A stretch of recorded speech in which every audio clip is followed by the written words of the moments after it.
Assalamualaikum warahmatullahi wabarakatuh. Let me introduce myself. My name is Khayla Vita Rosa, and today I want to read text.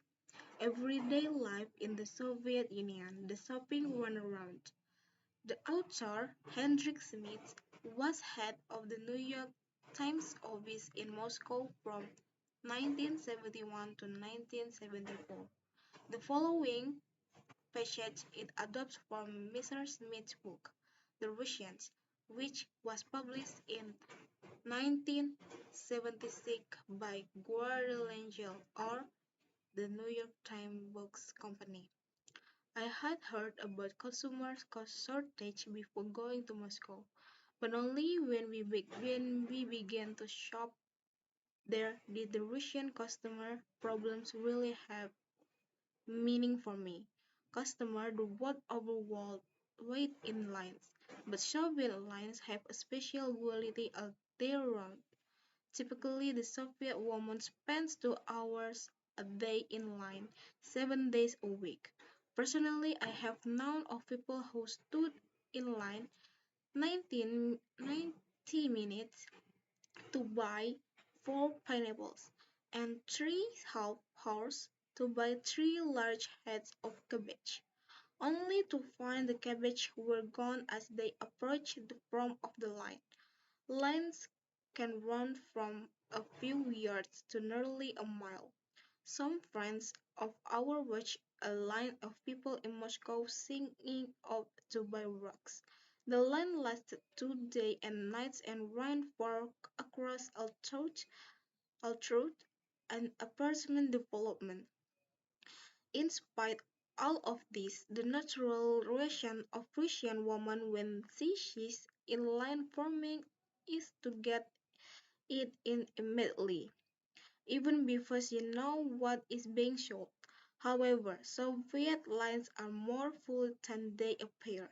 In most stores, for example, shoppers must stand in not one but 3 lines for any purchase.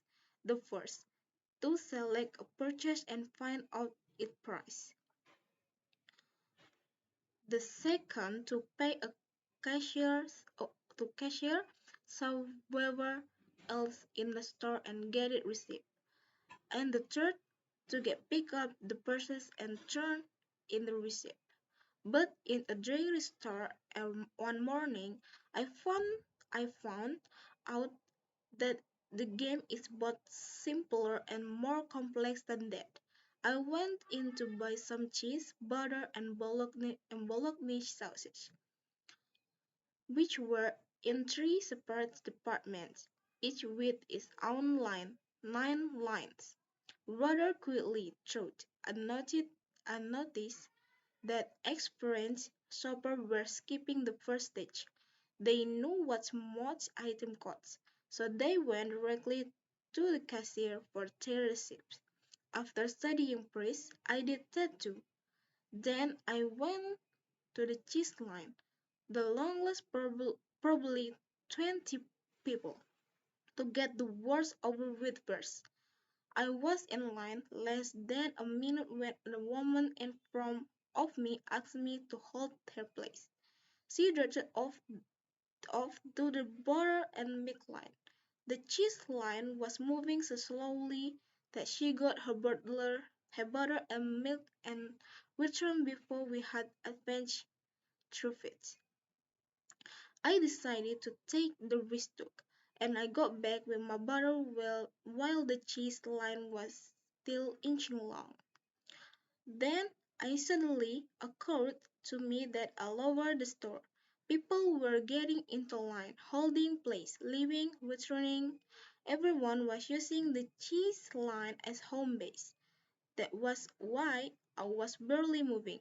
It came expanding in the middle. So I got the man behind me to hold my place, and I went off to buy my bologna. Once again, it worked. It took me 22 minutes to buy butter, sausage, and cheese. But instead of being furious, I felt as if I had beaten the system. This competitive shopping gave an atmosphere of tension to Russian life. People barge into store and bump into each other with faces set in combative expression. "You have to understand," said a kind, gray-haired person, that for as long as we can remember, shopping has been a struggle. Life is a struggle. There is hardly any effective advertising to help shoppers. Americans complain about the constant commercial in the United States, but they might reconsider if they were exposed to the consumer blackout in Russia.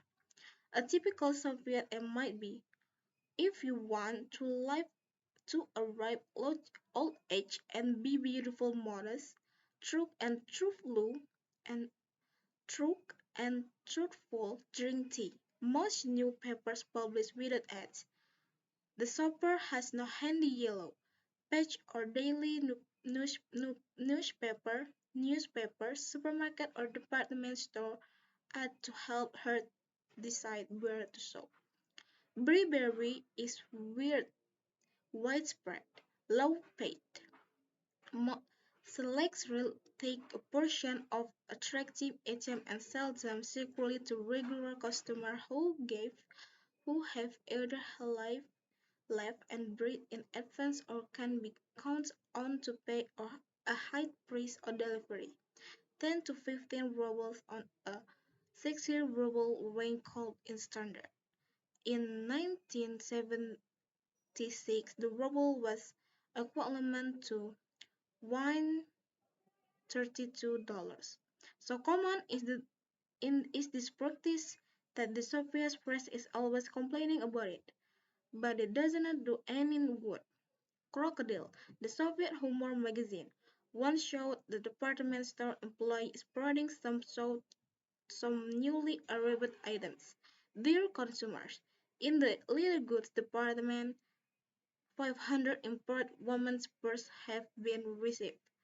450 of them have been bought by store employees. 49 are under the counter and have been ordered in advance for friends. One purchase in the display window. We invite you to visit the leather department to buy this purse." Thank you and wassalamualaikum warahmatullahi wabarakatuh.